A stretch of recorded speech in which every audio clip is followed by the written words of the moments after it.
Ready Check Radio.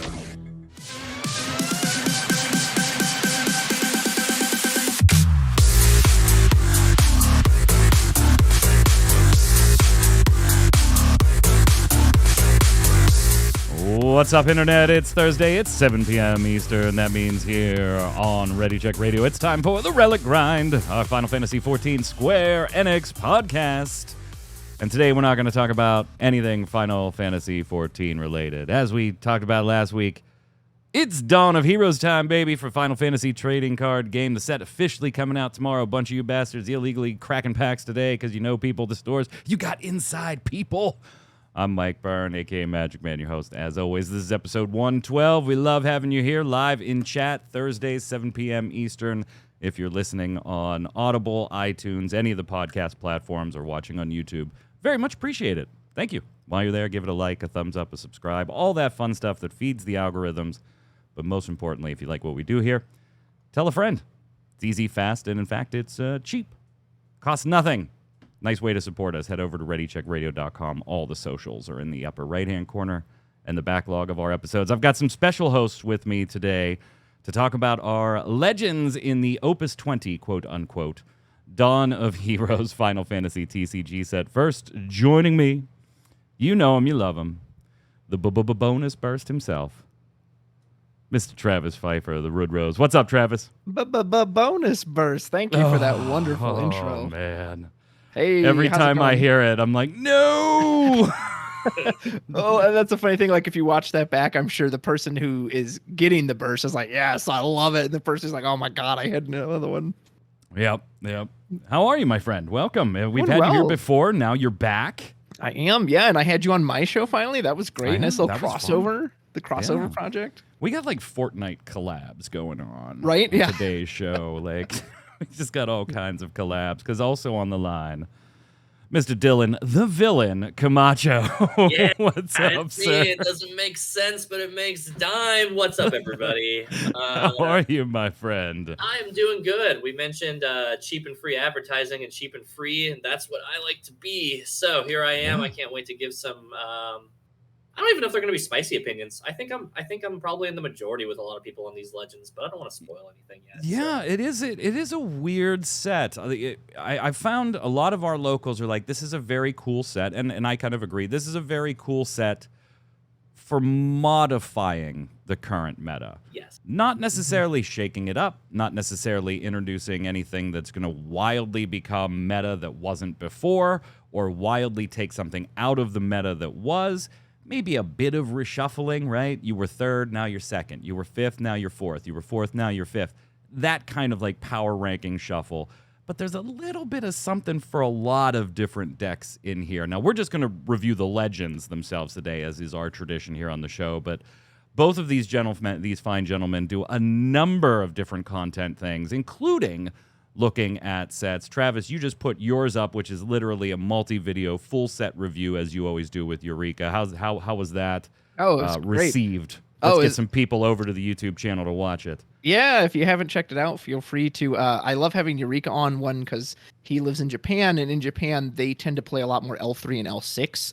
So whereas I can't really give a lot of insight into those, I can just guess. He can say, hey, in L3, this one's going to be really good, even if it's not good in standard. So I always have a blast doing those with him. He's also a very smart player, and, he writes for Crystarium, so he also really knows what he's talking about. So great guest to have on. It's always one of my favorite videos to do every set, other than the fact that I have to stay up super late for scheduling purposes, since he does live across the ocean.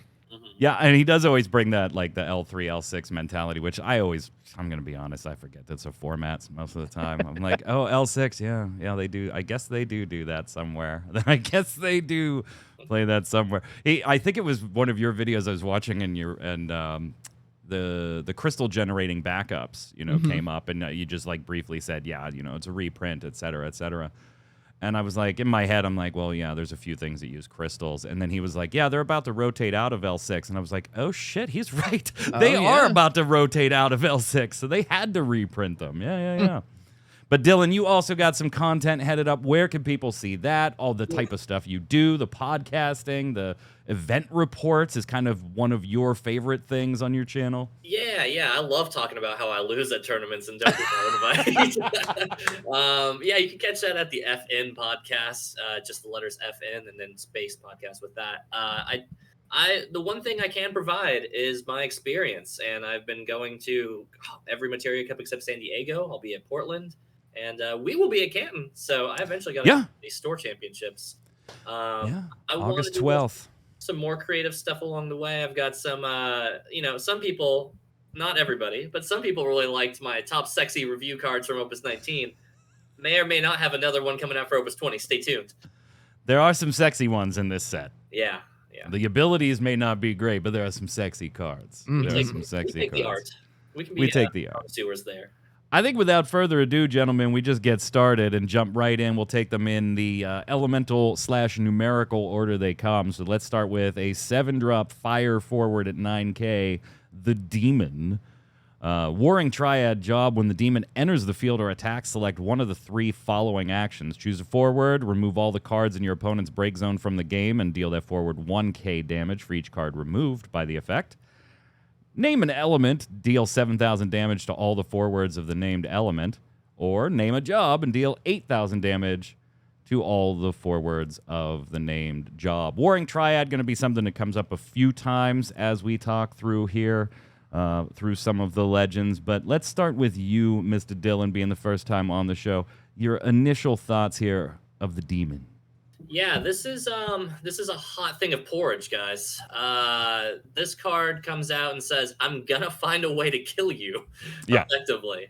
I think this card's super, super good. I don't think that's anybody's surprised that we have a 7 CP thing that successfully board wipes or kills one or many things. Category 6 is a very important little category to be in as of late because it seems like that's wildly popular. I think my big thing of this card, though, is as good as it is, it can tag your homies. So when you say element, and if you have fire, you're dealing 7K to all of the elements of that, all the forwards of that element. And I sincerely cannot wait for somebody to blow up their own board with it and Constructed. That is going to be my favorite moment. So beware of that. You're watching this channel. You now know. Don't blow your own stuff up. Yeah, it does have definitely, Travis, like shades of Titan, right? Doing the whole, hey, damage everything below Titan's power. It doesn't matter whose side of the board it's on. Its break zone effect, kind of a nifty one when you think about it, because it's not generally one you see in the fire element, is having some break zone hate. So yeah, you definitely are probably using this to get rid of a big threat if that's the mode you choose. But if you choose that mode, I have to think in most cases, it's because you saw a spicy water break zone with a couple Leviathans in it, and you just don't want to deal with that crap later. Let's go ahead and just murk it now. Well, so we're starting off strong. In my opinion, this is the best legend in the set. So I think we're starting with the very best. All right. I've gotten to test this one.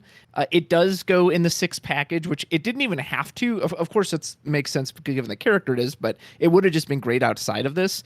It's so versatile. And when I saw this wasn't spoiled ahead of the set release. So when I saw it, I was like, oh my goodness, like I can't praise this card enough. The art is gorgeous with him holding the energy and he's holding the staff. Like it looks, and it's just so I played this against Scions and legit it just says, okay, kill every Scion on the board because you just name job Scion or you name Avalanche or you name whoever. Or like you said, okay, actually I don't need to hit the whole board. I just need to hit that thing. Or you know what? I don't even necessarily need to kill the thing. I just need to get rid of the break zone. It does it like it would have been strong on entry, but to do it on entry and on attack every turn. And again, in 6, you have a backup like Interceptor, which can give a card like this haste. Like I've loved it every time I've played with it. Every time I've tried it, not once have I felt like, oh man, I had to pay 7 CP for this. It's always like, yeah, I had to pay 7, but I'm just crushing my opponent afterwards. Like I can't praise this card enough. It's the best legend of the set. Mike Pedersen in chat talking, saying, "How? Real question, like real talk. How is this not a full art? I know that's so good. How is this not one of the full arts? I got to say, what scares me about this card, right, is and Dylan, you're right here with me, right? We only have a couple tournaments left, a couple chances to try and qualify for Nats. those tournaments, the ones we're going to on August 12th, and then you're going to Portland on the 19th, those are really the first events where Opus 20 is legal, like the first official events. There are some events this upcoming week, or no, August 5th, Opus 20 not legal for those yet, though. August 12th is the first two events on that day where this is legal. And we're in that, like, testing mode, right? Like, not only do we want to test these cards and mess with the ones we think could be good or the ones we just want to have fun with. Is August 5th going to have Opus 20 in Seattle? Technically, it shouldn't. Shouldn't. Not following the rules? Technically, it shouldn't. 2 weeks for official events. Anyway, I won't be there, so I don't care. The thing that scares me the most about this is it's not a lot of time for a meta read. This card, you've already mentioned 6 and everything, and how it can be powerful in there, Travis. I think 13 looks at this card, too. Cat 13 honestly takes a look at this card for those, you know what, I'm going to get 3 to 4 damage, then I'm going to get board cleared, then I'm going to have to hunt and peck those 2, or draw and pass 2 or 3 times to reload for a full push. And you know what? This gets an awful lot of crap out of the way to swing for 6. It's kind of like, now I have to hold, Amots and Answers to Lightning and try and hold some more of those for when this thing pops on the field. I think it is a strong, maybe, tech into that 13 deck. Yeah, could be. So, Mike, are you saying that the demon is just 7 CP Shantoto, but aggressive? But can swing? Yes. Ugh, that doesn't sound good for the health of this game. 13? That deck doesn't need any extra anger. Not at all. Not at all. Travis, I mean, if it's your favorite, I assume you're giving this one a 10 out of 10? Oh, yeah. Full 10. Absolutely. Just full out of 10. What are you giving it, Dylan? I'm going to give it a 9 out of 10, and here's why. It's not busty. It's not particularly sexy, but it is very good art. But yeah, I'm just going to knock it. It can't just be a perfect 10 unless I'm just like not slightly aroused by it. Although that text. Yeah, I think I'm with you, Dylan. I think I give it a 9. I'm not sure what I would need to give it a 10, though, if I'm being honest. Like, I could go, I do love the art. I would actually like it a little more zoomed in on the character. Yeah. We got quite a bit of fluff on the periphery there. But, yeah, as far as the effect, in the element in particular, not an element known for a lot of break zone hate without teching in Earth. Yeah, I may even go 9.5. It's hard to, like, and it feels like it's almost undercosted. Now, that's with very early testing. Like, I have not felt bad hard paying 7 for this, which makes me think maybe it's slightly undercosted, but more testing will bear that out. We'll see what happens on that front. Next up, Fires Zach. 5-drop forward, 9K as well. Soldier job, Cat 7, obviously. When Zach attacks, choose one forward opponent controls. Deal it 5K for each job soldier you control. When Zach leaves the field, you can search for a Cat 7 forward of cost 4 or less. Play it onto the field. And then we got a special for a Zach discard, fire, and dull.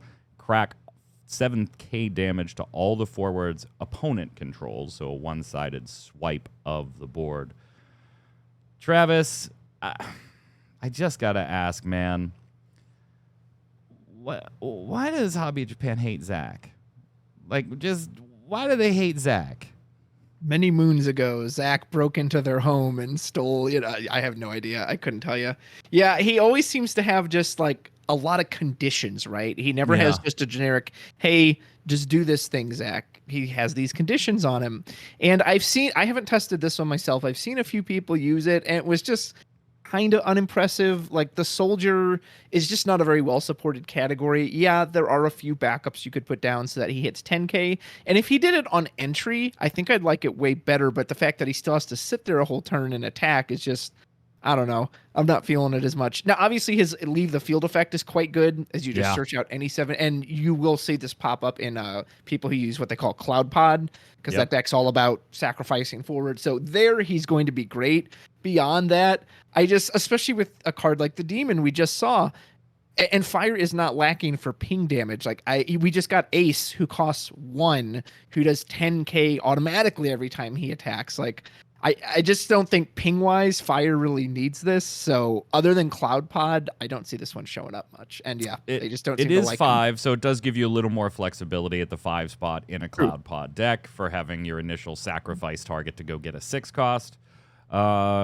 which now turns on some other cards that maybe were a little tougher to get into a Cloud Pod match. Not saying they were extremely hard. You could do it, but this maybe gives you a little flexibility, Dylan. I love the special. It's just that is very clean cut, right? Crack everything with 7K. But it does... Yeah, okay. A 5-drop 9K that has that special, which, honestly, while I like it, it's not going to be a board clear in most realistic playing conditions. Yeah. Since it is capped at the 7K. It is nice for getting like punk things out. And Cat 13, right? Mm-hmm. Provided there isn't a Fang on board, this is going to sweep up most of the board and leave a Hope, which you probably didn't want to kill and give them a search anyway. So I could see like these odd little spots for it. I love its enter the break zone effect. I hate its that it does nothing on entry, and it feels bulky and heavy for doing nothing on entry, unless I'm going to follow up with some of the other Cat 7 stuff and give it haste, maybe. Mm-hmm. Yeah, the any special ability that has a dole on it immediately loses my interest very quickly, right? Mm-hmm. Because it's like, if you're not doing something amazing when you come in, you better be able to if I need you to. Yes, and that's going to be a point of reference I will use for some of my thoughts on another legend that we'll get to soon enough. But, I look at this card and I'm like, okay, cool. You want me to play Cloud then, right? And I'm like, I kind of want other Clouds I want to be playing if I'm, getting Zach to leave. So it's like, okay, so you want me to play a Restrictor then? Okay. But that's Fire Lightning without playing 13. That feels bad. There's a reason why that's the only deck of that element. Yeah, somebody in the locals was like, well, you run Soldier. And I was like, yeah, in my Ice Lightning. Yes. Yeah, like I'm not running Fire Lightning unless it's to jam Y'shtola down your throat for the 6 point of damage in a Cat 13 deck. Like, there is no Fire Lightning right now. That might change in this meta a little bit. Monsters, I think, really do some challenging things in this meta for the current meta to deal with, but I think that'll take a little longer than a couple of weeks to sort out. Yeah, I'm gonna put him at like a 5. There's better Zacks, I think, if you can believe that. No, there's not. Don't lie. And there's certainly just better cards that do any of these types of things. Even if you're looking for the free play on break, Travis, that you pointed out, hey, that's decent, and it is, but there's just cheaper ways to do that too. Yeah.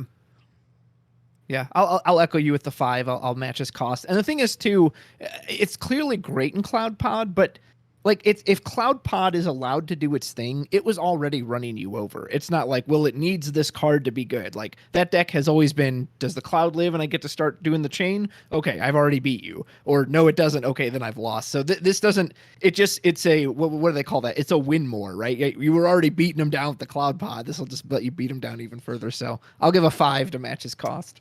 Dylan?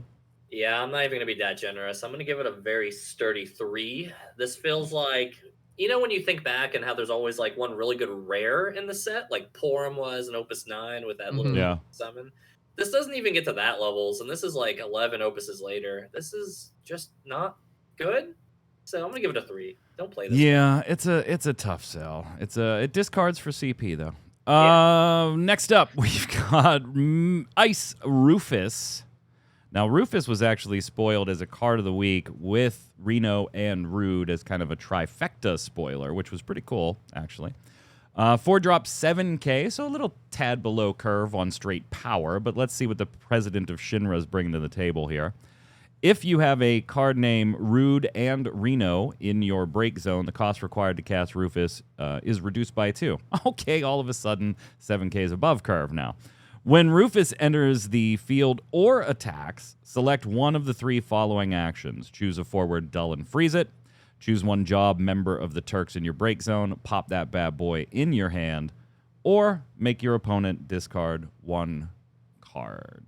One card. That is an awful lot of text for a searchable card that does have a discount and plays nicely with other friends. But is it good, Dylan? I mean, immediately from the effects, it screams Physalis to me, the 5 CP Physalis. It comes in, Dole freezes a character, you have draw a card, and this one doesn't draw a card, but it does have discard a card. It does have Dole freeze, but it is just a forward. Yep. But those are all both really strong effects, and you play 5 for Physalis, and you got to work to make sure that they don't have cards in hand. Rufus just does the stuff, and he can come down for 2. It's a little worse, but it's way easier to get on board. And he's got searchers. And he's Al Cid playable. And he's Al Cid. Physalis is not. Yeah. So this very easily goes into mono ice or especially ice lightning. This card is so gas, bro. Look at it. And you can, yeah, never mind. It does draw a card. Choose a member of Job Turks and it breaks down into your hand. So there you go. It does all the things Physalis does, but cheaper, and it's easier to get, and it's easier to play. And I don't know if it's sexier. I'll look at the Physalis art and get back to you on that one, but he is handsome.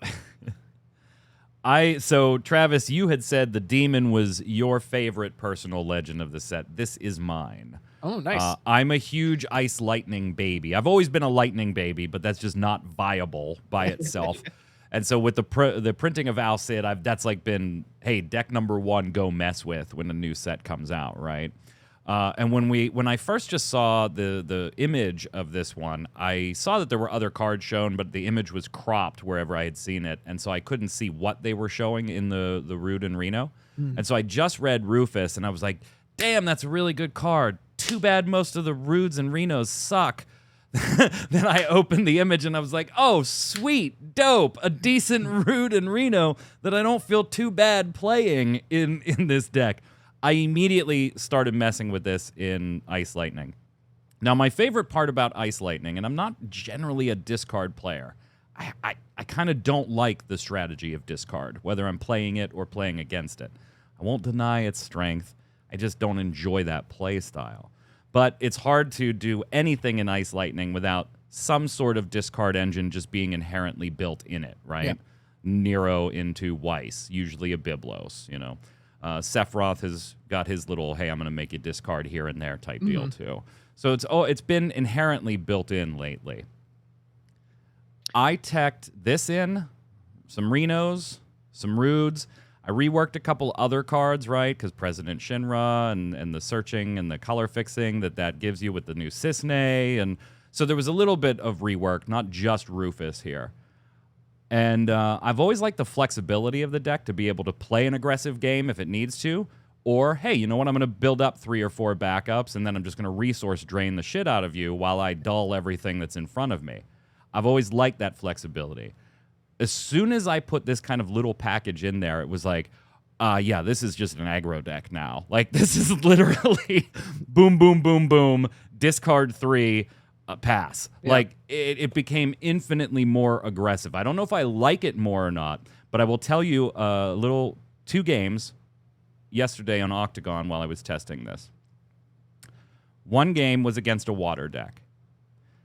As soon as I could see it was a water deck, this was whoops all forwards. Like, that's just like, that's immediately what it turned into. It was Al Cid, excuse me, Al Cid into Sephiroth, and then it was a discounted, or a backup, and then a discounted Rufus, and it was just GG. They had 3 backups down, all dull frozen, 1 stupid monster, a quad ev I didn't care about, and no cards in hand. Like, the game's over. The second game, I'm assuming was going to be a legend we'll talk about later, Lightning Mira monsters build, maybe with a Rampare thing going on, right? Mm-hmm. They played the Earth backup. They go search Rampare. They take it back to hand. They attempt to pass. I said, in your main 2, and I chuck a Sephiroth and an ice card to throw a Sephiroth out on their main 2. And they left. They just left. They're like, nope, we're done here. I'm having a lot of fun testing with him. And the discard with Lightning, with Biblos, with Weiss, with Sephiroth it can just reach oppressive levels, Travis. Oppressive levels. Agreed. So I have tested Rufus quite a bit too. Turks was one of the decks I built. I have to say the bad news is I was actually pretty disappointed by the other Turks. Other than Cisne, she's quite good, but I don't really like the new Reno and Rude. However, the good news is Rufus is quite good. Probably one of my favorite turns I had was literally turn 1, put down President Shinra, and to pay for him, I pitched, because I have the other Reno and Rude in there as well, I pitched both of them. Go search out Rufus. He's now 2 cheaper, so I get rid of a single ice card to bring him down, make my opponent discard before they've ever taken a turn. And then I'm threatening, hey, I'm going to keep hitting your hand or, whatever I want. So the versatility on him is great. I do wish his body was just a hair bigger, but the versatility's good. Like we've said, he's searchable. I think he'd do really well in Mono Ice, as again, Mono Ice has wanted something with this kind of versatility for a while. He doesn't have any restrictions either, like Physalis, who is a great card, but if they don't have 0 cards in hand or they've got more than 3, she really struggles. So I think Rufus he kind of does everything you would want him to. I've been very pleased with him. I actually thought he was terrible the first time I read him because I thought he just did on entry, but he does attack as well. And in particular, I think ice as an element really needs continued value in the modern metagame because like any card that comes in and does a single dull freeze on a forward, I just don't think that cuts it anymore. Like I think you need something like Rufus, like White Tiger Lassie Nimbus, like Physalis that can threaten to keep doing it over and over again. Because just the one-time dull freeze these days, like I'm just not feeling it. Yeah, if you're not going to give the element a decent summons game, which it just does not have right now, then you've got to give it some continual value. I mean, Sephiroth is the best summon in Ice, and that's really saying something. I got to give this one a 10, and I'll readily admit, Dylan, that half of that point, the one that goes from 9.5 to 10, is just because of personal bias playing it. So, fine. I'll give it a 10, 0.5 of that being personal bias. What do you give it? Yeah, I'm going to give it a 9.5. It's just a little above Demon, but that's because Rufus just has some really strong bisexual energy, and that gives it that really extra half point I need. I would run my fingers through his hair. There you go. I mean, that's all you need out of a good card, I think. Travis, what do you give it? I will give him my favorite number, which is 8. I think he's very strong on his own. I kind of wish he hit a character instead of a forward. Maybe that would have been too strong. Yeah. I don't know. The one other thing I will say, and this is kind of the downside of still the Turks package.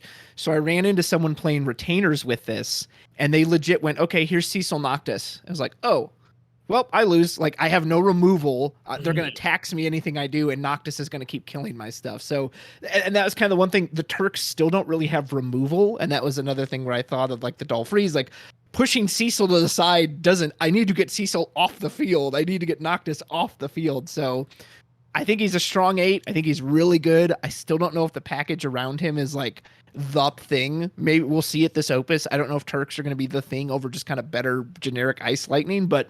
we shall see. And no, they definitely. I don't think they will at all. I don't think that's even a shot at happening. I would never build a Turks deck and take it to a competitive environment right now. No, we would never play Alcid into Seng into Reno into Rude off of 5 CP and hope that nobody does that math and kills us on turn 2. Surely, who would do that? That's not gonna happen. Yeah. Next up, the other Ice legend. Let's look at your boy Locke. Lots of Cat 6 and Cat 4 or Cat 14 love in this set, and 7. But Locke from Cat 6, 3-drop Ice, 7K, does X Burst. When Locke enters the field, reveal the top 4 cards of your deck, add 1 Category 6 character among them to your hand, return the others to the bottom of your deck in any order. When 2 or more Cat 6 forwards you control form a party and attack, Locke does not necessarily have to be in that party based on that text. Locke deals your opponent 1 point of direct damage. If 4 or more category forwards form the party, also break all the forwards opponent controls. So I'm sure if you're anything like me, guys, you started reading this and you were like, yeah, you ain't replacing the 5-drop Locke. Like, you just aren't. Then you read the rest of this and you're like, maybe you do. maybe you're in there as part of a tandem, depending on what somebody is trying to do. What are your initial thoughts, Villain? Yeah. I got it in there. I got the villain. 1 CP, do a lot of things, sounds really good. His name being Locke, not my favorite thing about this Sucks. card. It actually sucks. Not my favorite thing, because I think that there was a really fun, 6 deck where you run all the 6 cards and then they do all the stuff. This card, you run most of the 6 deck. They hang out in parties. Spoiler, Setzer's not a legend, but he feels like he is. And then you just make up the points on party attacking. I still don't know if this is a trap, to be honest, because it like anything that makes you party attack just feels like you're wasting attacks, even though he's making up the damage. I'm still sorting out where he is. So he plays. I would agree with you if there weren't other cards in 6 that also had perks for party attacking. Like in a vacuum, Locke by himself, I would agree with you. The extra point of damage, okay, great. Well, I could have just swung twice and gotten that extra point of damage too. But in conjunction with, like the Celis and some of the other stuff that's in this set too, it just, Locke may do an extra point of damage, and that feels bad because you swung 2 or 4 or whatever forwards, whatever trigger you were trying to get. But you probably got 3 other triggers by pulling that off, too. Does it make it a better Cat 6 deck than some of the stuff we've seen competitively run this season? That part I don't know, Travis. Well, I'll give you what expertise I can. So I've tested this one quite a bit too. If anyone knows me, I love Category 6. 6, or what is known as 3 on the SNES, was the very first Final Fantasy I ever played, so it's got a special place in my heart. Every single Ice 6 card in this set suffers from the same problem, which is that they all have share names with cards that also do, even the Setzer. That being said, for what this lock is, it's great. The one thing I don't like is it's actually, I didn't realize how lazy the entry text is. It's Strago's effect. It's literally, it's the exact same effect as Strago. It's reveal 4, choose 6, and then put it away. I was like, wait, because I played them side by side. I was like, this is the same card. Like, that's kind of weird. He does get away from the downsides of party attacking, right? That now, because normally you have to lose 1 point of damage, he makes up for that. I've gotten to do the 4-person break everyone. Oh, feels so good. Returners, get them. Oh, I just absolutely love it. Is he the best lock? I don't know. He's great, and EX Burst is great to boot. The art is great. I really hope to get a full art one of these, but of course, 5 lock is very good. This one does free you up from that deck a bit, though. You don't have to play everything 6. You can play Amaterasu. You can play Bahamut, which is what I had in my deck. However, there's something to be said, too, for the old Opus 4 lock, particularly with this new Celis, that you don't have to spend Interceptor to give it haste. Celis comes in, dulls anything out of the way, and now discard on entry, immediately attack, discard again. Setzer's going to trigger dull. Like, I'm just not even convinced this is the best lock, and it's nothing against this card. It shows how many good locks and Celis. So that's the real thing I'm still trying to test with all this, is which ones are the ones you actually want to use. I know some people say, well, put one of each one in this. I don't know if I rely on that so much. So I think this card's great. I think it does everything you would want the 6 package to do. Yeah, I think special-wise, the only one is Mirage Dive, right? Correct. That's accurate. There's no other lock with a special that you could fodder them to. Yeah. That's the one. So will it be the one to choose over the others? I don't know, but that's probably a good problem to have. I think it depends on this does certainly give 6 a lot more flexibility. Yes. As far as what do you want the deck to do? What's your win con, right? Mm-hmm. Do you want to go that old school route where 6 was Fire, Ice, primarily a discard deck back in the day, right? You had your Opus 4 lock. You ran your 7-drop Sephiroth, like not Cat 6, but he was in that deck. Like, that was what it was doing. Now it's kind of shifted to this, excuse me, swarm the board, get just unlimited value off of everything you're playing, have 7 forwards on board, 2 backups, and holding 6 cards in hand, figuring out if you want to ditch one and pass. Like, that's kind of what the deck does now. But with the new party attack stuff does give you some different options to go with this lock. And it does kind of concern me. It's like, why is the Final Fantasy that's known for having the largest cast?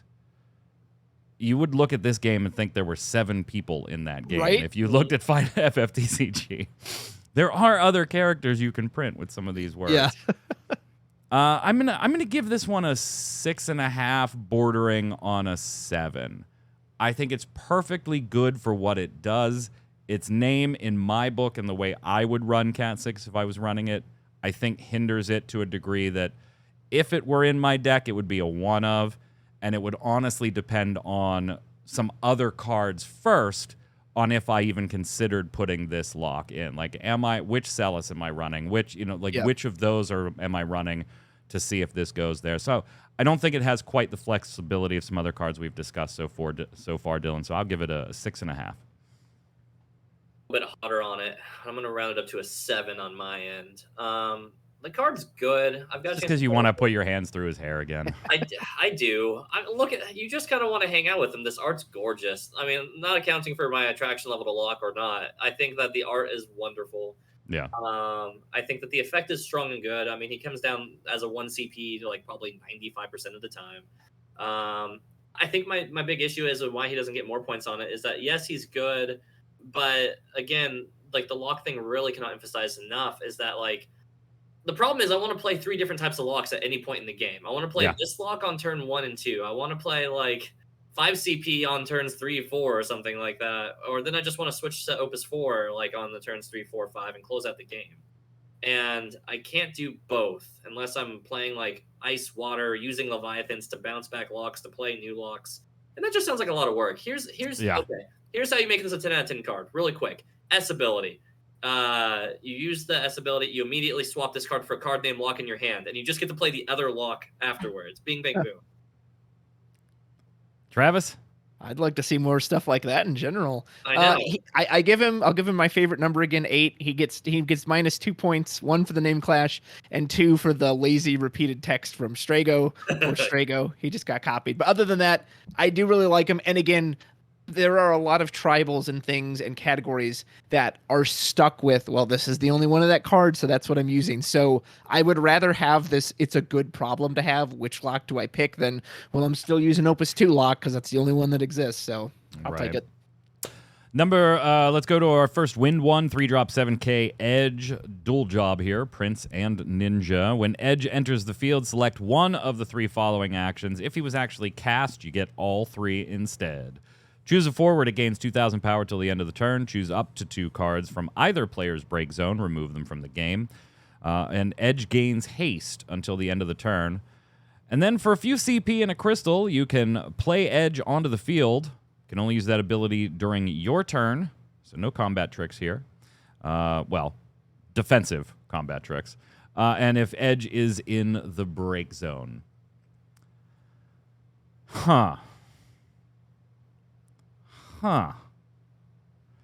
It took me so long, Dylan, to review this and decide whether I thought this was good or bad, or like I spent probably the most time looking at Edge out of any card to decide if I thought he was worth a damn. Mm-hmm.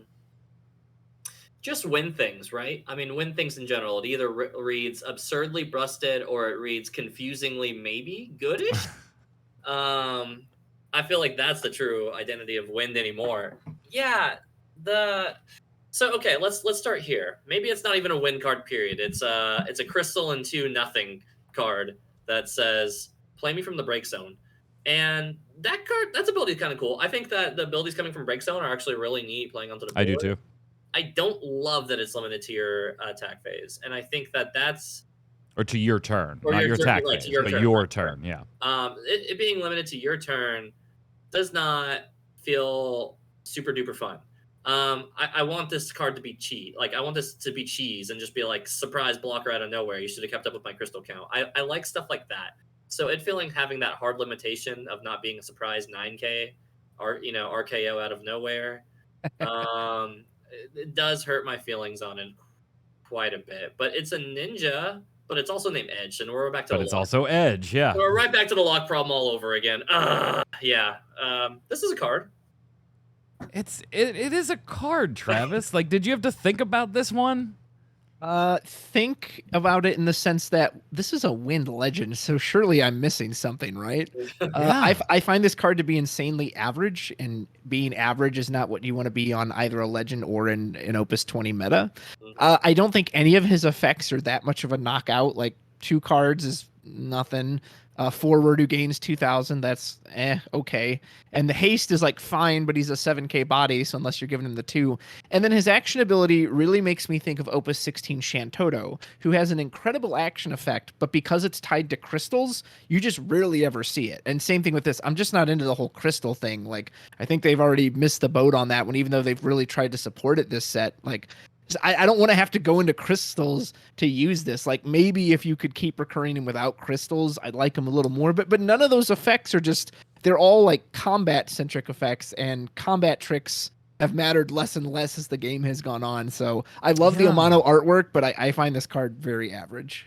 Yeah, and it's one of those things, like when you're talking about crystals, Dylan, like you don't really see too much wind crystal generation decks. No. Like, even though the limited crystal stuff that you do see is usually lightning, earth, and particularly like in ice lightning, sometimes you're running the whole Lady Lilith package instead, and a Melusine and doing some sneaky stuff with that instead of going a little more discard.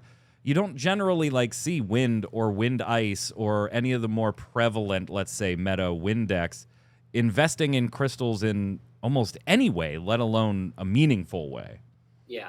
And I think Travis makes a very strong point on saying that we have a Shantoto ability from 4 sets ago that dulls all your opponent's forwards, and you can do it on their turn. And this is just kind of and it's played as Ice's recursion. That's why it's played. Yeah. And Edge is kind of just like, hey, it's me, Edge, on a totally reasonable amount of time where you could play characters anyway. Like, I don't know, man. I want to like this card. It does have really cool art, and somebody's gonna come up with something sneaky with this one, though. I think somebody will. It ain't me. I'm not gonna lie. This is not my cup of tea of a card, and its abilities. Like, it has cool stuff going for it, but I tried playing and I tried making decks with it, and it's just like there's just better things that I want to be doing crystals with.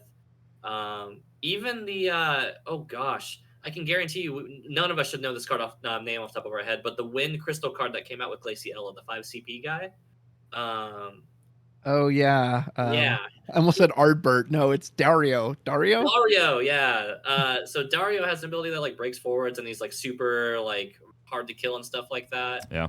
And, like, that ability is just better with Glaciella on the board. Now, I know I'm, like, kind of stretching my logic here on this one, but if I'm going to be running Wind and Crystals, and I didn't even run that card or that element with these things, right. Edge isn't the card that's, like, doing it for me. All right, so I think somebody's out there somewhere is going to create something goofy with this thing, because it does have some flexibility.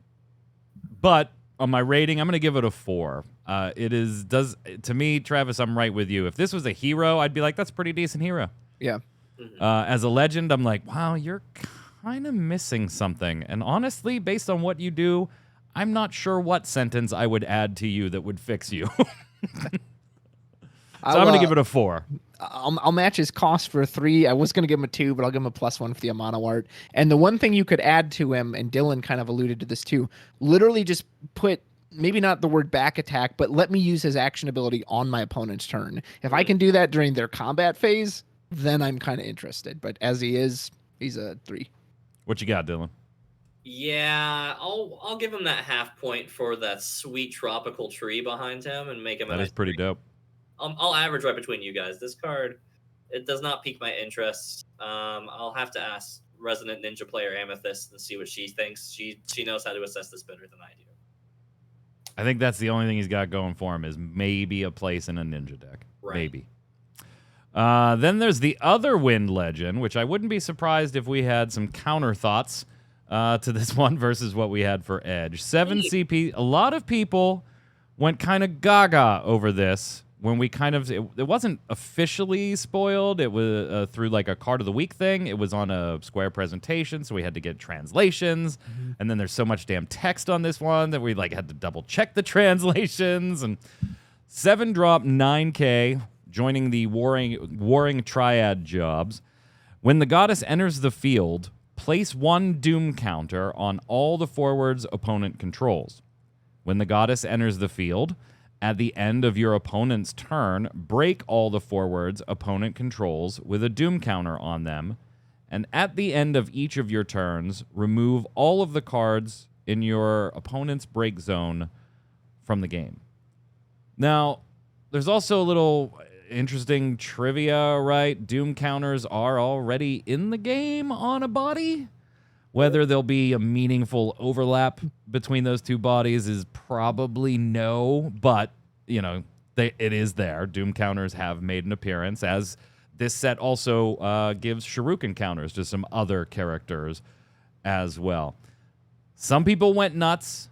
Some people were a little more tempered, Dylan. Which were you when it came to the goddess? I mean, I saw the card art, and boys, it was full throttle. I'm on board with it. And then I started reading the text. And then I said, can we get just in full art so that we can see the text less? What spaghetti can they put onto this card with this text? Yeah.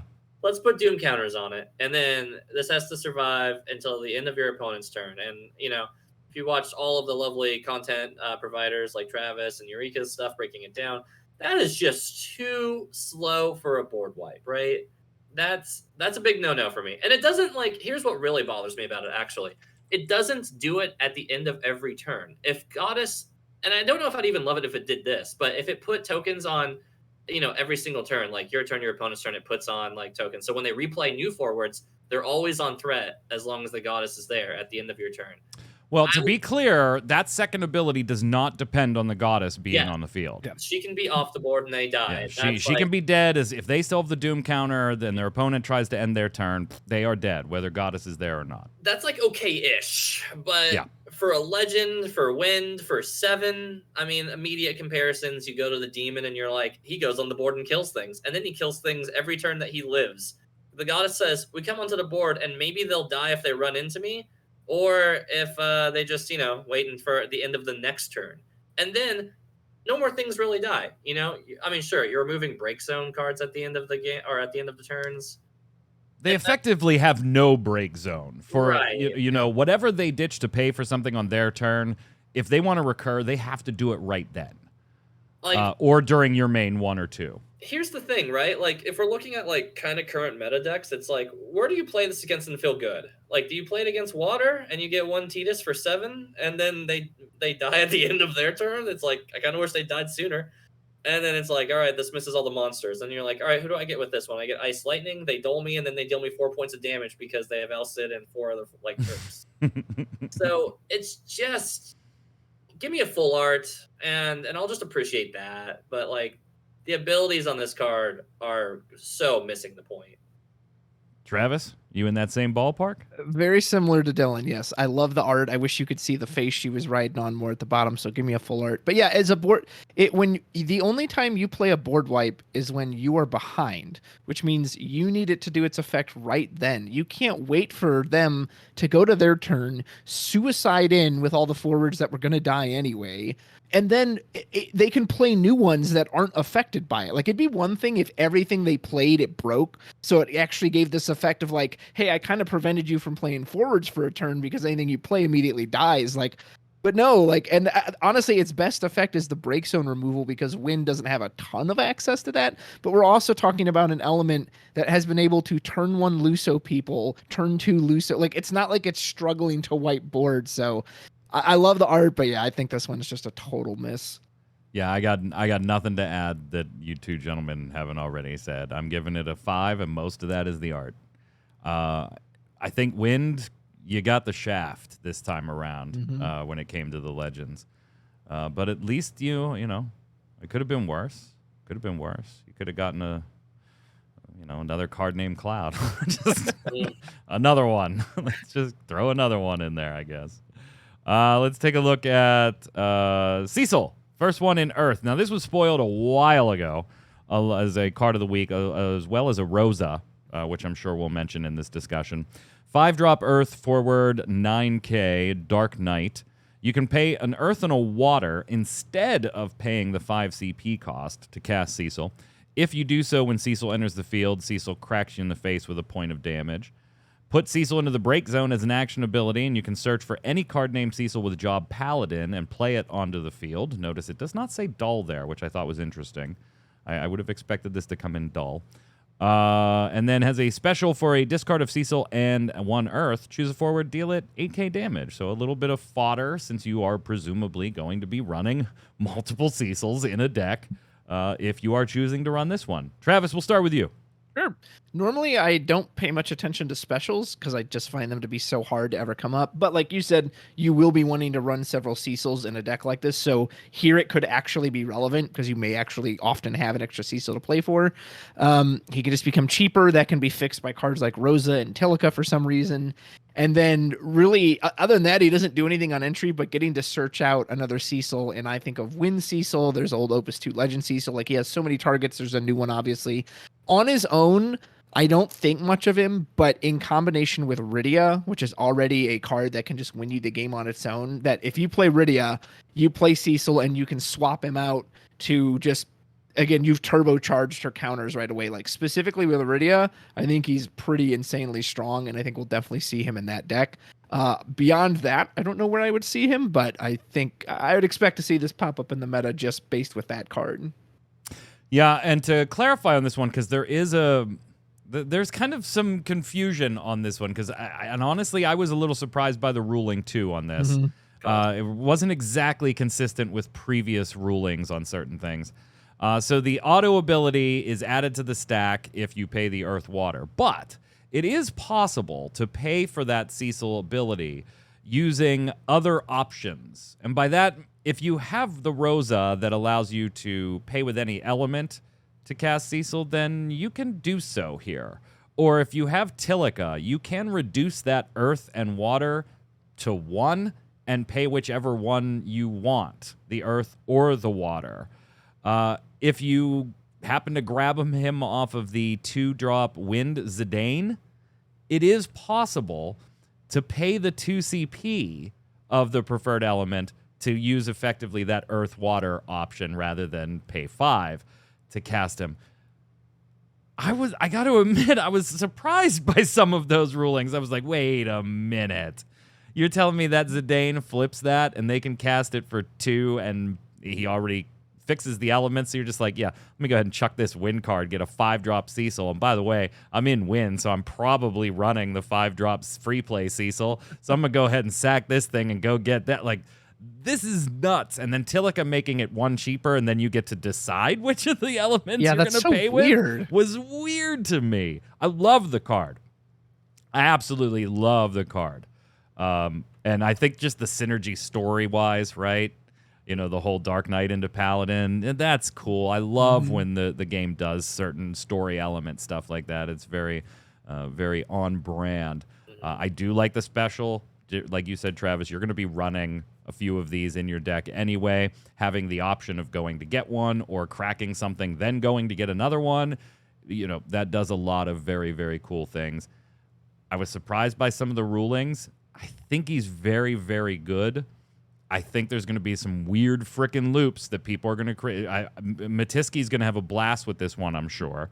He's going to figure out some fun stuff with this one, and I'm sure other people will too. I'm going to rate this one pretty high, but we'll let you chime in first there, Dylan. Yeah, the rulings coming out on the paying cost on it, why not, right? Like, that's how it started to get when I was reading it myself. I was like, all right, how do I make this make sense? I was like, well, he's not dual element, so I guess like the water being there really is just flavor, so to speak, with it. So if we're saying that he's reducing the cost, like, yeah, I mean, he's an Earth forward, so why would you need to pay water? But the more I think about it, the more I think I'm going crazy, like whenever I start to understand it, because I'm like, it makes sense, but I feel like the mental gymnastics I have to do to get to it making sense is a bit silly.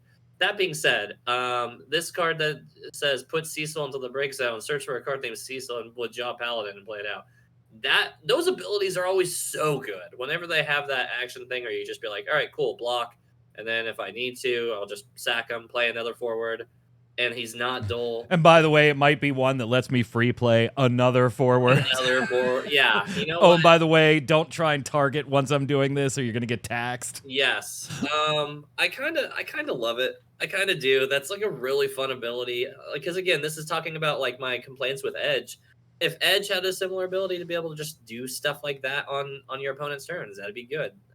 Cecil can do that, and he plays 9K body into a 9K body. Even on that alone, I'm just like, cool. Maybe we're like just fighting 13 a little fairly on the board for a split second. So yeah, this card's sick. The art's sick. The ability's sick. The only thing sicker than paying 2 mana for it is paying for 1, and then you just pay water just to lull like all the way home for it. Yep. Yeah, I'm gonna give it a 9. I'm gonna give it a 9. I'll echo that. Give it a 9. Yeah. No, you guys are nuts. You're underselling this card. This card's a 10. That's so. You think? Like, It's hard for me to give it a 10 because there's already so much of this type of recursion, go grab, search, and free play stuff that you could do in Earth. If he was in another element, I think I would give him the 10. If he was an element that Wind Legend. Could we make him the Yeah. Wind Legend instead? Yeah, right. Like this Edge and Yeah. Earth card? Formerly unknown in chat saying the special's recurable off Roble with backup Cecil and Roble. Yeah, I mean, just Donks. Ugh. yeah, absolute stonks. Yeah. I think his element makes him better than he as a card by himself is. So I'm gonna give him a 9 for just totally backwards logic there because I don't want to give out a 10 because I gave out a 10 to Rufus. That's why. If I'm really being honest, right? All right, I'll give Cecil a 9.5. I'll give him a 9.5. You talked me into half a point. The other Earth legend we're going to go with was the Bane of Existence in pre-release. If you pulled this card, you won. Like, you just won. Now, there is removal in the set that can get rid of her, but it's a pre-release. You got to have it. Good luck in a lot of cases. 1-drop Tifa at 9K Brave. Can't become dull by opponent's summons or abilities. When Tifa enters the field, discard 2. By the way, if you only have 1 in hand, yes, you discard it. 2, colorless CP. Action ability. Tifa can attack once more this turn. You can only pay with CP produced by backups to use this ability. Obviously, everybody's already started like trying to funnel through unlimited Tifa attacks with no and other various backups that get you activation upon damage and swings, and that's all very cute. But let's look at her in the context of just her, Travis, not what she could possibly do in Christmas Land scenarios with 3 different backups. Yes, sir. I think not counting limited in standard, I don't really like this card that much. I haven't seen it once. It has some things going for it. It's Avalanche, so it isn't an element to give itself haste right away. It has its own backup searcher that can also give it haste. I'll kind of echo a little bit what I said on my review with Jared, though, in that like discarding your entire hand is not a place you want to be. And I know this isn't your entire hand, but 2 cards, people are, oh, well, you just play everything else out and then play her last. That way you're not penalized, but you have nothing then. And you're telling your opponent, okay, do whatever you want to me. Like just a deck like Water alone. Okay, go to combat. All right, Kuchulain, it's gone. Oh, Porum, it's blank. Summon, bounce it back to your hand. Like that deck alone has so many ways to get around it. And then my other thing is, if she had some sort of protection or on attack effect to make her a threat, I would dig it. But right now it's step Warrior of Light in front of it. She dies.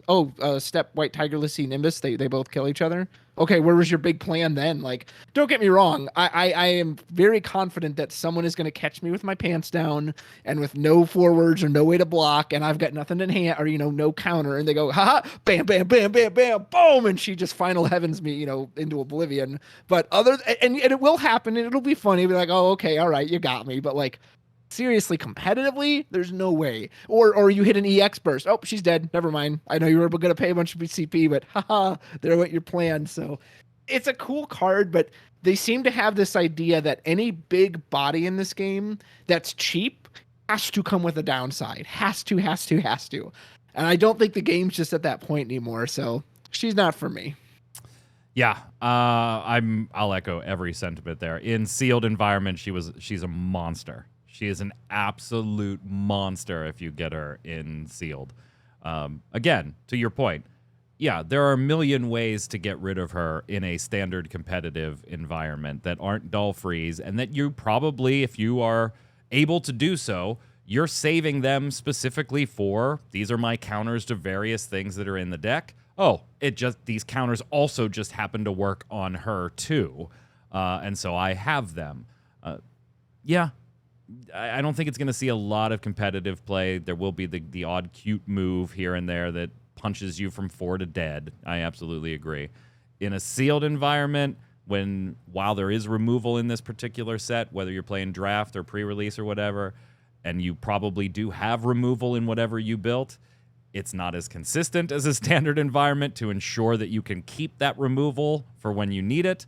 And she's a little bit of a nightmare there. I'm going to rate her a little on the lower side because I'm coming at it from the competitive side.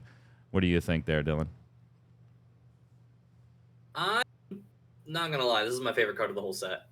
Really? This is an 8.5 to like 9 for me, and here's why. Why? Please tell me you're not like firmly parked in Christmas land here. Oh, brother, I am so far in Christmas land. He's got a residence there. He took out a mortgage and Giddy up. Give me some memes that are actually kind of good. Okay, so hear me out. I love No-No. I'm an Opus 7 win player at heart, right? So, like, give me an excuse to play No-No into any deck. Easy. You gave me a Tifa that's, like, pretty good looking. All right, it's not our best start, but it's up there. And we have an ability that just kills your opponent by punching him in the face pretty often. Flavor. Yeah, this card is, like, I'll be the first to admit it. It's a little memey. But it's more than a little memey, Dylan. A smidge, guys. It's just a smidge. Listen, I want to if I'm playing Earthwind, I want to run. Why is she an Avalanche operative with a cowboy outfit on? Like, what? The art doesn't even make sense. Listen, it's not unrealistic to play No-No and Shulk and then have Earth CP somehow to play Tifa, and then also hope that you deal damage so that Shulk triggers so that you can continually get infinite value, and then just beat them on one turn. But okay. Is that a little bit more? Sure. But if nothing else, let's take all the cheese Mimi cards out of the way. Let's just look at Tifa with 5 backups. Tifa with 5 backups is still objectively 4 to 5 attacks. You know? Don't do the math with me really quick. I normally know it, but not right now. I'm on stream. So 4 to 5 attacks with left unchecked is still not a bad thing. If I play Minwoo, and I know we're right back to cheesy 3-drops. Oh my god! You're making it worse! Bro, then it's just like 9K. If you don't have 9K, I win. I will just break your board. It's a better board. Okay, it's a better board wipe than the Goddess. You guys got to give me that. Unless I have Warrior of Light out, yes, you're right. Nobody plays that card in Opus. Nobody. Get out of here. Nobody plays that. Just play Fenrir. It doesn't get targeted. And if they got Warrior of Light, then, I don't know, play the other Fenrir that breaks Warrior of Light. Actually, I'm just playing this and Fenrir, period. And then That's it. Yep. That's it. 9 out of 10. You got anything less is just false and lies. Don't listen to them. 6. 6. Travis? I'll go to 4. Then we have the chase card in the set with its holographic foiling. 4-drop 8K Estinian, who is also a scion of the 7th Dawn. Warp 1 for 1 lightning. He has haste. When Estinian enters the field due to warp, until the end of the turn, Estinian gains Brave and can attack twice in the same turn. However, whenever Estinian attacks until the end of the turn, he's going to go ahead and give himself 10k power and first strike. And I feel like half of that, Travis, was probably printed because they were like, God, lightning can't do shit against the Warrior of Light. Like, all they can do is kind of dull him and freeze him and hope that works. And, damn, Rosa and Asura are taking care of that. Yeah. Here's 18k. Have 18k. The card's beautiful. The card's absolutely beautiful. And it is terrifying. I think it is a terrifying card. I put it up there like we've talked about this before. I think the last time you were on, Travis. Like, anytime you see somebody running Lightning X, whatever X is, you always kind of got to go, oh, crap. What if they're running 1 Behemoth K? Yeah. Like, what if they're running 1 freaking Behemoth K? I feel like even if you haven't put them on a Scion's deck or a deck that'll have 2 or 3 of these Estinians in it, you always kind of go, oh, shit. They're running Lightning. There's a chance there could be 1 stupid Estinian in there. Yeah. Like, you constantly got to be aware of this 4-drop 8k haste that when it swings, it's actually going to be 18k in first strike. Forget about warping him. As just take that text by itself. You're like, damn it, that could take me from 6 to dead real quick. I mean, you could do more than nod there, Travis. Oh, okay. I didn't know if that was my cue. Yeah, that's chat. As my old. It's a video podcast. We They do it can't live, see you guys. nod. No lie. As my old favorite deck, Scions, this was the first deck I tried out with all the new cards. And yeah, for those of you who like Lightning and feel like it's gotten shat on for a while, you have your best legend in I don't know how long. It was great. agree. Pre-release, I was lucky to pull one there. I specifically didn't play it against my girlfriend because I knew how unfair it would be.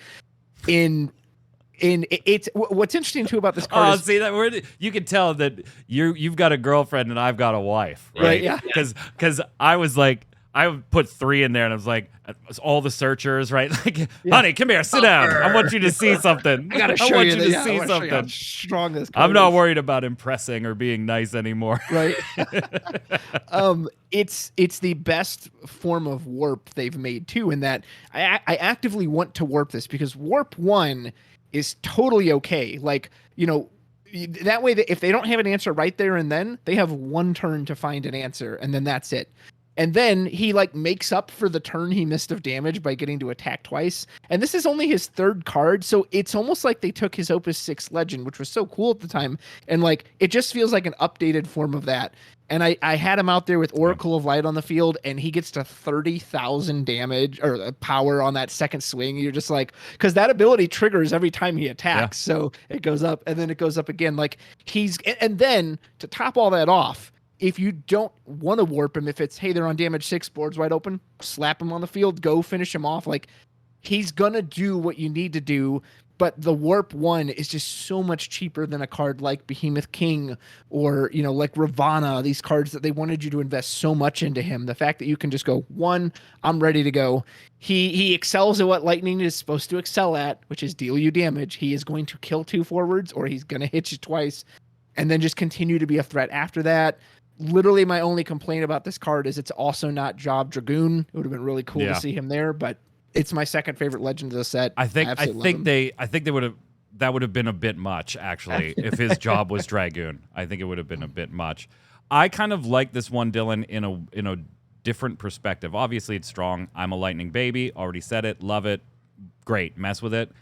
I really like the warp being 1 singular Lightning. Mm-hmm. There are a lot of cards, let's say you're running 4-color Warrior of Light good cards, right? Then you're basically off of Ice and Lightning.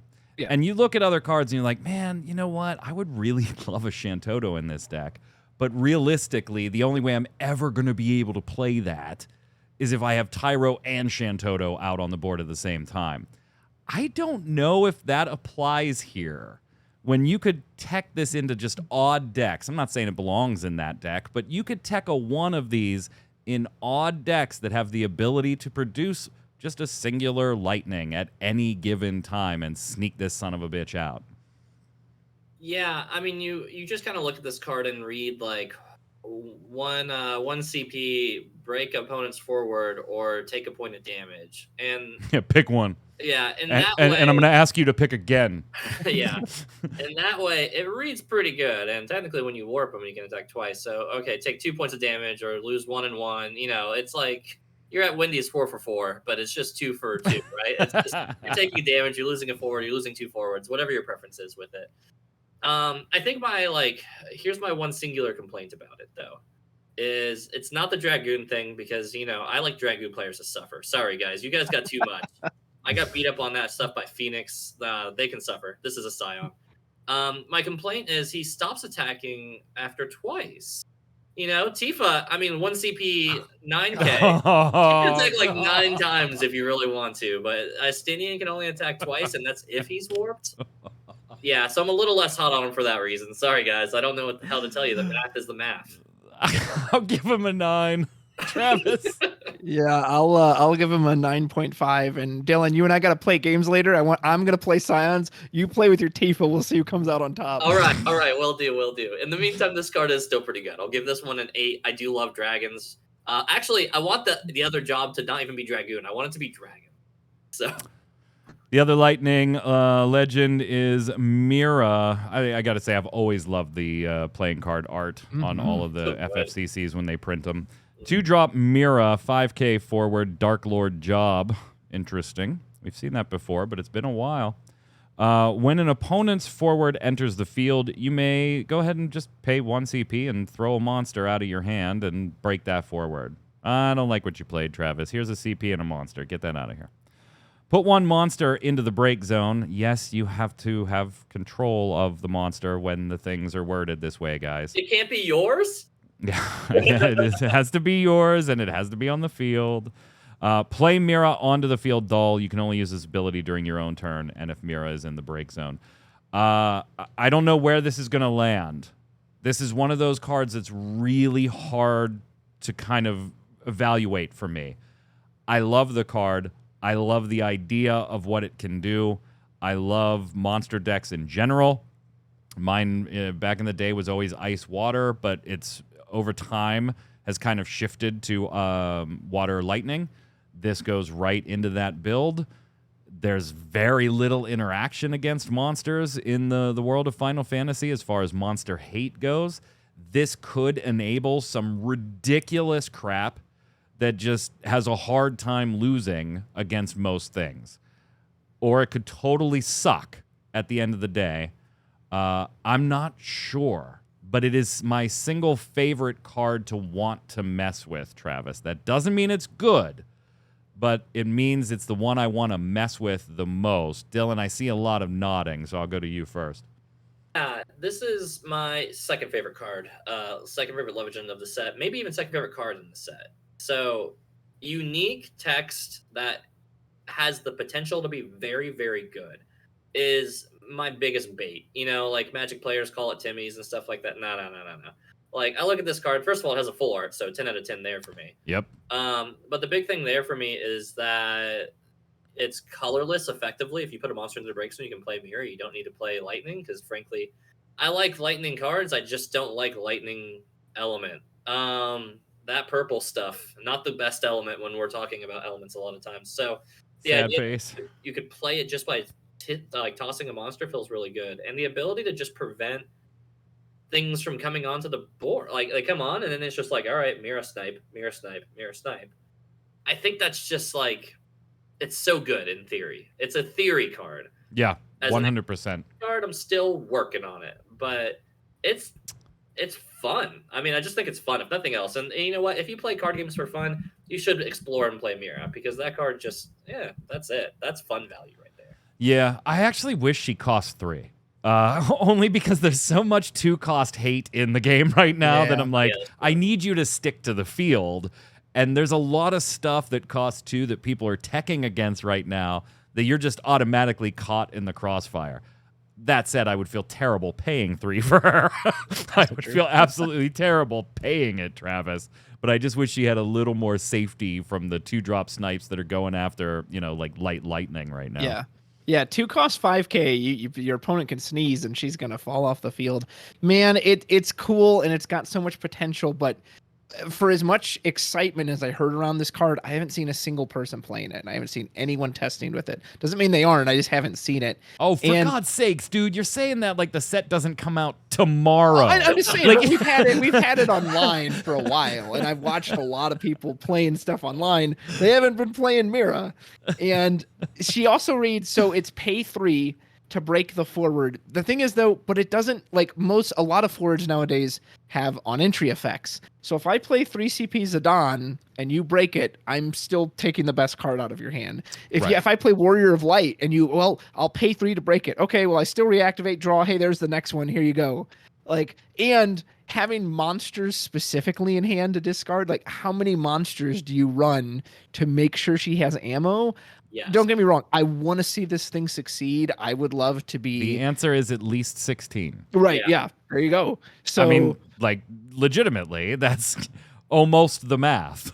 Yeah. That's a lot of monsters, which monsters can be really successful too. So I would love to see this thing succeed and like, wow, Mira is super great and super competitive, but there's so much going against her that I'm also not going to be surprised if we never see her. So I'm still kind of in the middle on this one. Like, the jury's still out for me on this one. I can't rate her, guys. I can't give her a 1 through 10. Like, I gotta wuss out on this one. I am so unsure. I want this to work. it's one I'm going to be digging and trying to get to work and watching other people. I want to say 10 out of 10 just because I've been excited about this card since it was spoiled. But through that whole competitive lens, I don't think I can rate it yet. I just don't think I can, Dylan. On a competitive level, if I'm gonna be a real sweaty about this is probably a 7 out of 10. But I don't think you're being unfair there. Like I don't have a counter to that says you're wrong. I think you're pretty on par. I'm just not ready to lock it in, I guess. You have to build around the whole card. And monsters, especially within water, have been, pretty prominent players in our meta for sure.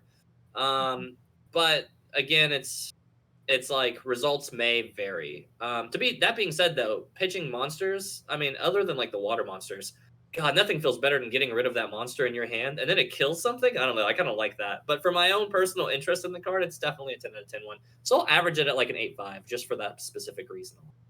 Travis? I'll give her a 5 right down the middle just because, again, I'm not really sure where to put her. There you go. The Fiend, our first water legend, and we'll pick this up a little bit here because I think these last few are pretty easy, actually. The Fiend, well, there's one we might have to debate about a little. The 4-drop 8K, this is another Warring Triad. During each turn, when your opponent casts a summon for the first time in that turn, cancel its effect. Cool, pretty dope. Damage 3. During each turn, when the Fiend is chosen by your opponent's ability for the first time in that turn, cancel its effect. Cool, pretty dope. Damage 5. The Fiend gains 1,000 power Brave, and if the Fiend is dealt damage less than the Fiend's power, the damage becomes 0 instead. Those are all great lines of individual text, but adding them all up and putting them on one body, Dylan, do you end up with a good card? I think, what is it that what the UK players are always saying? They see 4 CP, they see NA LOL. I think is LOL. True. The other thing that UK players are always saying. Oh, okay. They're always just saying 4 CP AK, bro. That's a black belt, bro. And it is something in that effect. This is a black belt that says, "Hey, I'm surprised General Leo with more things later."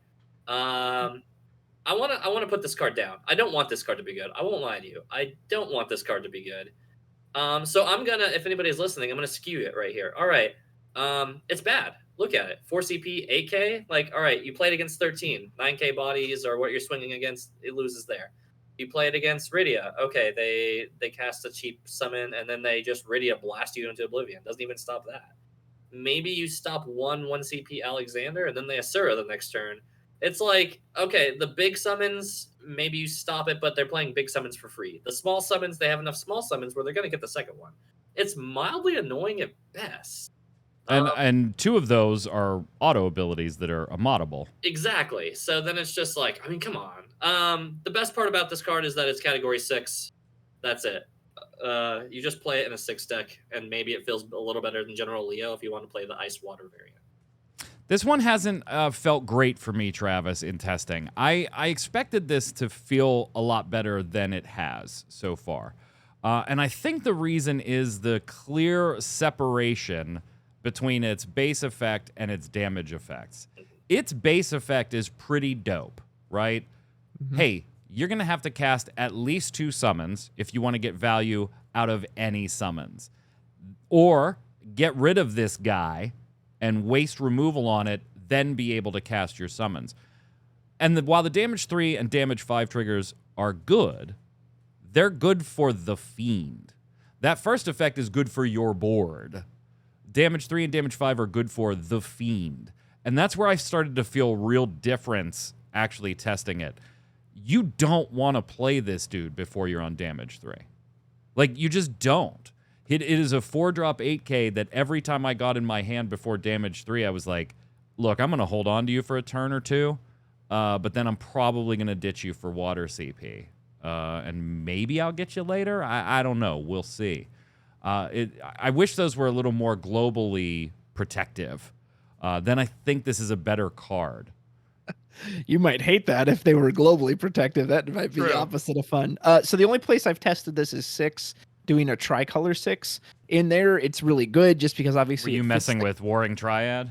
No, I just did Demon and Fiend because they fit. It was just fire, ice, water. I didn't bother with the wind. You can just say they're the only playable of those warring Yeah, triads. exactly, right. But so you need a certain amount of water cards to fill out the water in 6. Again, it fits with any of the lock or the party triggers or all that. And the thing is too, again, it could be a black belt, of course, depending on what you're going against. I think it's hard to appreciate how much this card does because your opponent is never going to, with the Fiend on the field, go cast Hekaton Kyre for 5. Oh no, it got canceled. Curse you, Fiend. They're just not going to do anything, which makes it seem like the card doesn't do much, but it actually is. And if you ask him later, my opponent said, yeah, I had the summon in hand, but like there was no point in using it because you had the Fiend. So I think it kind of has a little hidden value in that. And that, again, you're not going to see them make this big play and then you counter it like a Yu-Gi-Oh trap. So I like him. I agree. You know, there are certain decks he's not going to be good against, but in those matchups, I just don't value him as much. There are some matchups he's going to really put a damper on. So I'm hoping for good things for him. I think he will be good in 6, regardless of anything else. But I think you will also see him at least in a few other decks. I'll give him an 8. I'm going to go 7. I think it's wonderfully average. Maybe a little better than average. I'm going to go 2. This card's bad. Don't play it. I don't want to get plated against me. It's bad. Just play it. It's 2. Next question. You're not supposed to use my show for this. Next up, Water Legend Yuna. Another one that generated quite a bit of buzz when it was first spoiled. 5 CP, 8K. Okay, that doesn't feel great, but let's dig in a little further.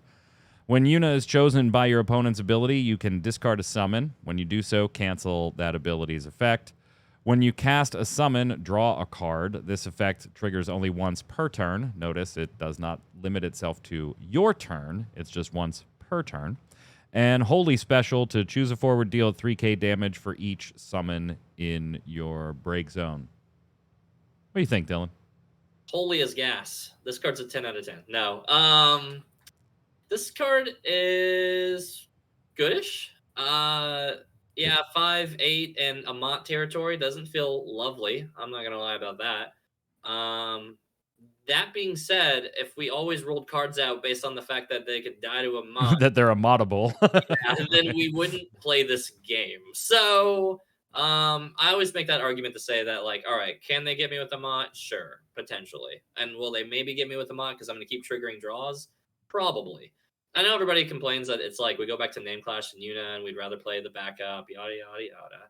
But I don't know. I'm actually kind of high on this card. I think this is a card that I really want to play in something like Wind Water and then just recurry Yunas and play like Lulus and then you just run a bunch of summons and that just kind of sounds kind of fun.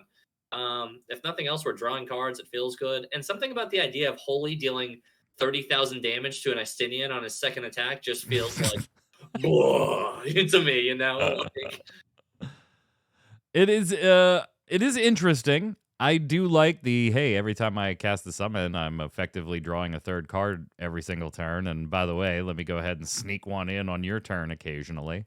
Realistically, I think, Travis, what? You're going to get, 2 cards off of this at most before your opponent says, okay, that's enough.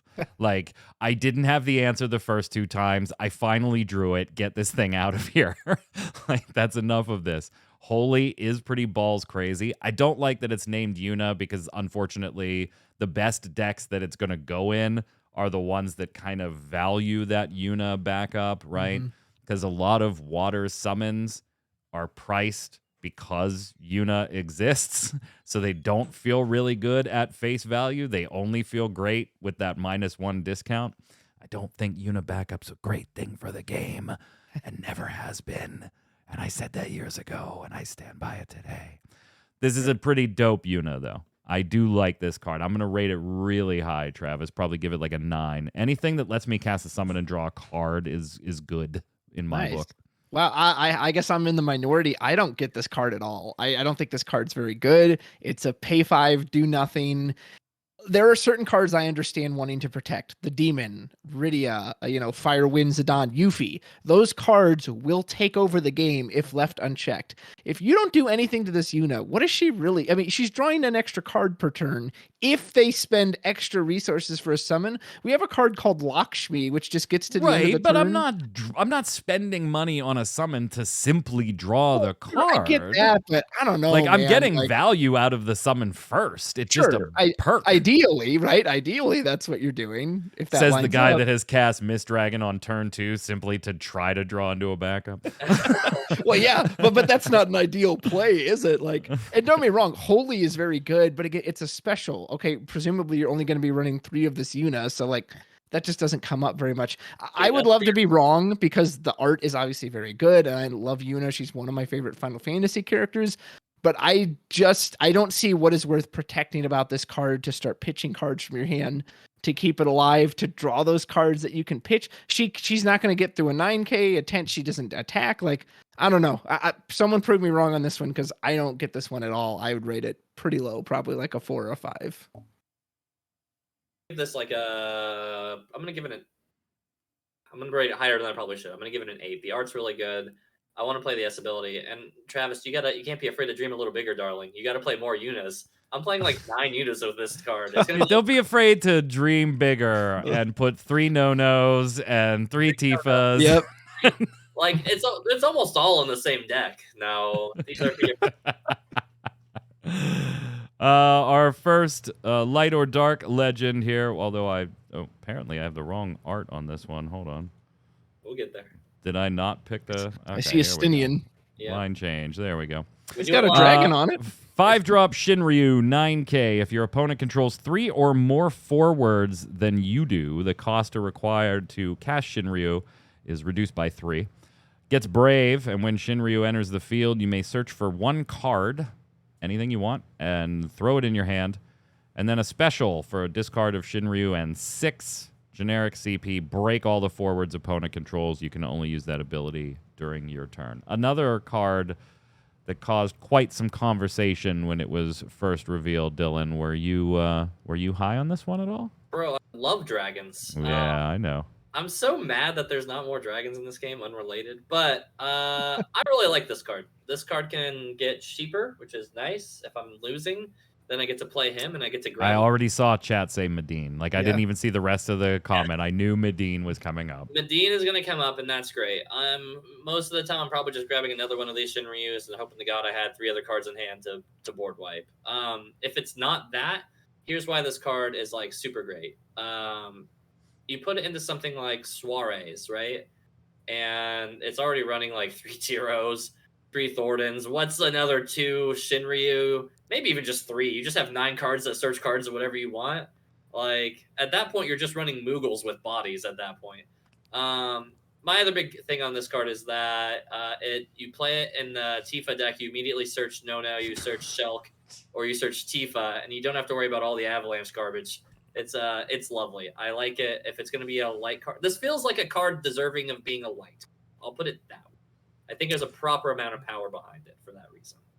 Yeah, I think that's fair. I think that's fair, Travis. And then it obviously comes with the same downsides that light and dark cards always come with.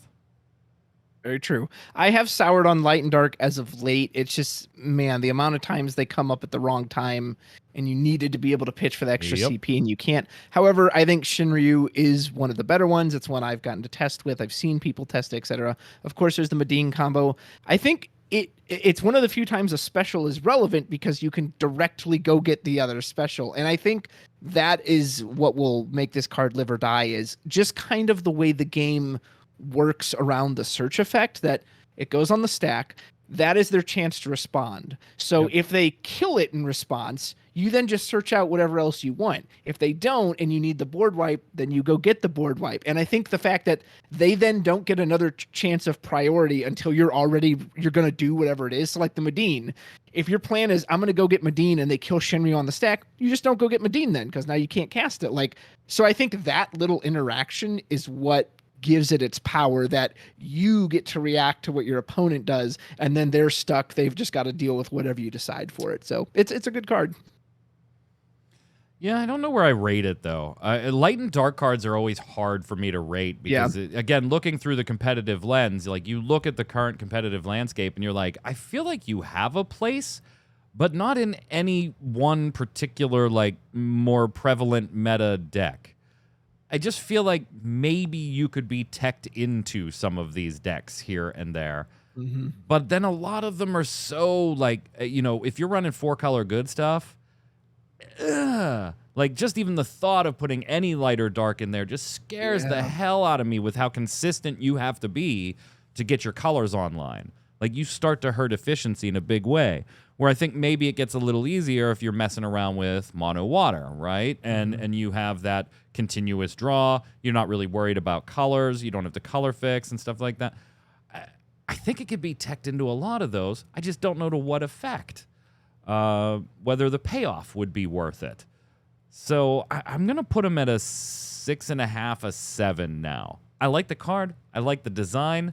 It suffers from the usual light, dark stuff. Yeah. And I don't know if we're going to see a ton of play in at least the current meta, because I think a lot of the more competitive decks right now are going to value consistency over novelty in the board clear here. Mm-hmm. Yeah, I'll match you with the 7. Same. I don't think there's anything wrong with any of his techs. It's just light and dark has just felt worse and worse every set, especially compared to multi-elements. I love this art, man. Yeah. What do you think, Dylan? Yeah, I think it's going to be the first time we all line up. We're going to hit that lucky slot 777 on this one. Yeah, buddy. The art's sick, the job's sick, the text is sick. What's not sick is seeing a 5-cost light card that you can't pitch from hand. Yep. At the wrong time, and I know me. I will get it. That's why I'm not a Chaos Arc player. 4-drop Xenos at 9K is the dark card. You can cast him from your break zone. Please make a mental note. That is a cast. That is not an ability. That is not like some of the other cards where you can do X or pay Y to revive it and do it as a combat trick. This is not like an army of one Xenos thing. That is cast, so you bring him to the break zone during your main 1 or main 2 when it would be legal to, cast Xenos. When Xenos enters the field from the break zone, at the end of the turn, remove Xenos from the game. Whenever Xenos enters the field, choose one forward of cost 3 or less. Break it. When it's put from the field into the break zone this turn, select one of the following 2. Your opponent discards a card, or Xenos gains haste until the end of the turn. I actually pulled this in my pre-release kit at one of the pre-releases I've attended so far. We get another one this weekend. It was kind of interesting the way he played, and we weren't exactly sure on a ruling on him yet. It hadn't officially been tweeted or in reply. So we kind of treated it like we've seen other effects, right? Like if Xenos has that ability that at the end of the turn he's going to be removed from game. If he dies and goes to the break zone before that, then he stays in the break zone. Yeah. We've seen other cards have that effect, and we're all pretty well versed in them as far as myself and 1 or 2 other locals. So we were like, that's probably going to be the ruling. We don't have it officially, but keep him in the break zone. He does not get removed from the game. That is, in fact, the case, right? Okay. If he's on the field at the end of the turn, he does become RFG.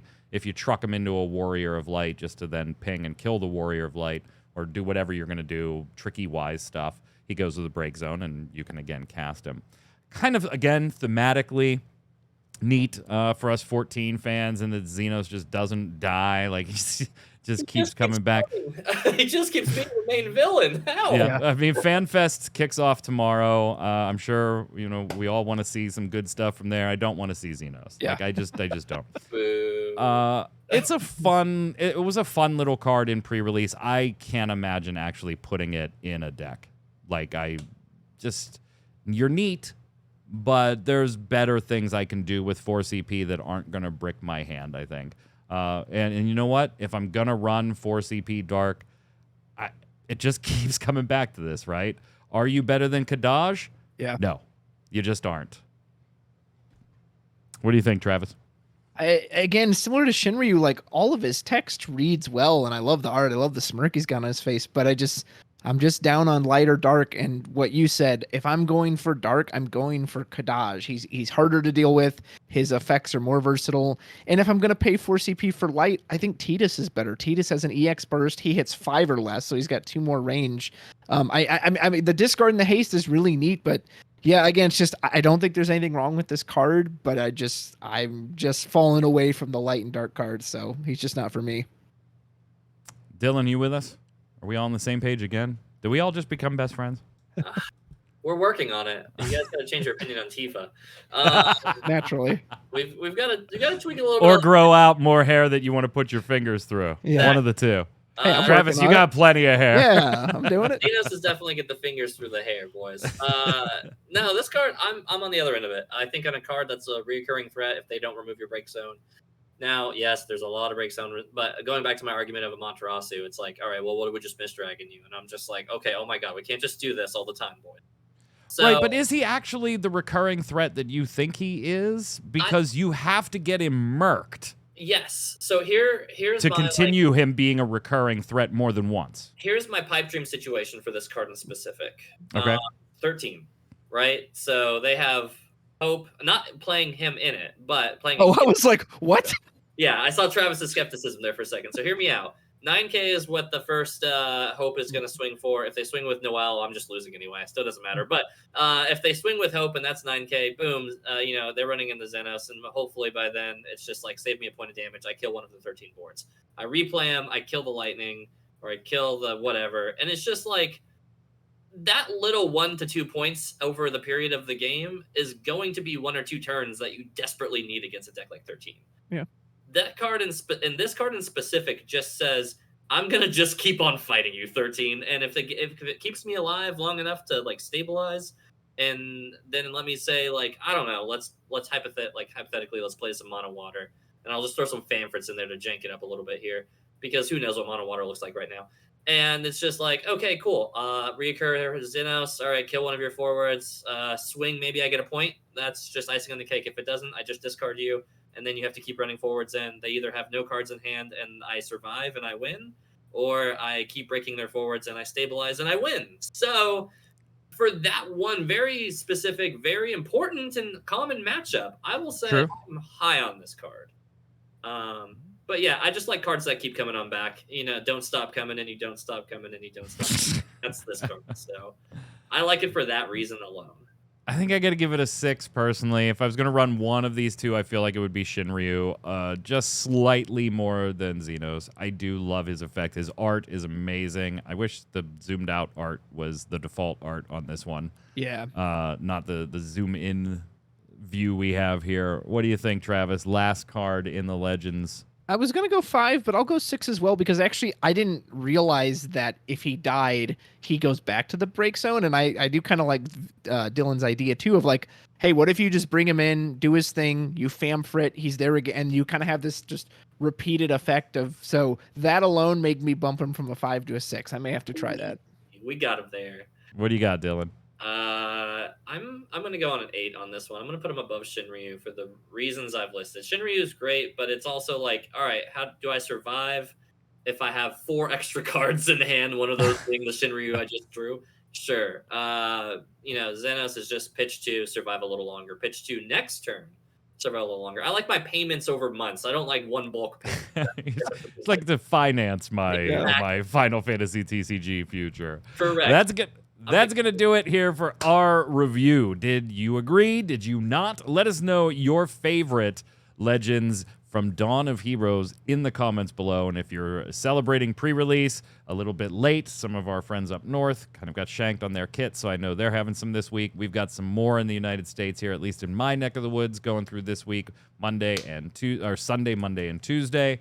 Let us know how events are going for you in the comments. Don't go anywhere. Right after the stream, Miss Faye Death is back. What's up, Faye? Oh, hi. How's it going? Hey, you fixed things. Like last week, there was an Oppenheimer outage or something. What happened there? Yeah, something went really funny with my capture card, and I could not figure out for the life of me which setting it was. I figured I just fried the thing.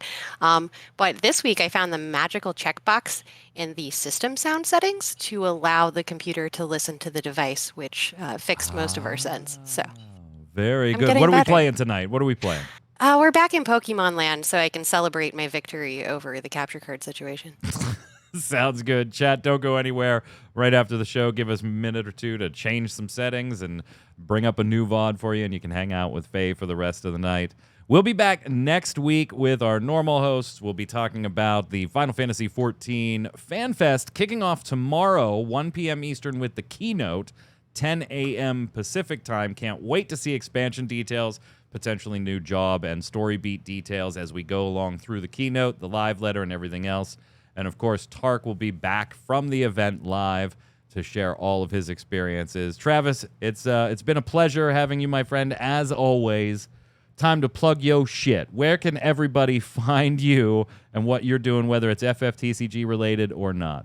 Likewise. Thank you for having me on. Really appreciate it. Check out my channel on YouTube. It's technically, I think, _ Ghost88, but if you just type in Rudros FFTCG, I'm going to come up. We do deck techs, player interviews, set reviews, match casts, octagon matches, anything you can think of. So if you like FFTCG, maybe a music video thrown in here and there, feel free to come check it out. Thanks so much for having me. Have a great night. Always a pleasure. Dylan the Villain Camacho. It's been awesome having you on Ready Check Radio the first time ever. Appreciate it and hope you will be willing to come back. Yeah. The Legend sets are always a little longer than normal, but they're always a lot of fun. Thank you so much for stopping by. Where can everybody check you out? Yeah, they can check me out over on the FN podcast. That's on YouTube. If it looks like it's like 50 subscribers and it looks like a scammy kind of channel, that's us. That's exactly the kind of vibes we're going for. Make sure to put your social security and credit card information in the comments below. That's over there where I'll do a lot of, I got some humor and some funny content for Final Fantasy, but lately I've been really trying to focus on some meta relative talk, really talking about my experiences going through the tournaments, and really getting other players who do much better than me and talking about their experiences, because that turns out to be a lot more fun for everybody. But yeah, that's where you can catch me. Also check me over on Twitter or X or whatever it is now. There it is, right? No. Oh, we're still leaving the blue Twitter bird here. We're rebels. Yeah, catch me over on that X site, not the ones that you think. Thank you, everybody. Have a good evening. I'm Mike Byrne. You can follow me personally on Twitter right there, MagicMan1. But more importantly, follow at RC Radio, RAIDEO, so you'll know every time we're going live with a podcast, talking about Final Fantasy TCG, playing it live, or just hanging out, gaming with any one of our wonderful volunteers who stream and hang out. Stay safe. We'll see you on the servers.